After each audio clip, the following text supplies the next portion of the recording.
Hello everyone, how are you doing? This is MD Tech here with another quick tutorial. In today's tutorial, I'm going to show you guys how to change the default alarm sound that plays on your Google Pixel phone when the alarm goes off.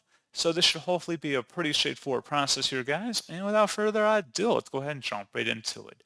So all you have to do is swipe up on your home screen and select the settings button. And then you want to select sound and vibration. You want to go down on this page until you get to where it says default alarm sound and select that.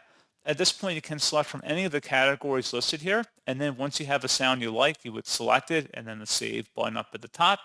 And that's pretty much all you'd have to do. So pretty straightforward process, guys. And as always, thank you for watching. I do hope that I was able to help you out. And I do look forward to catching you all in the next tutorial. Goodbye.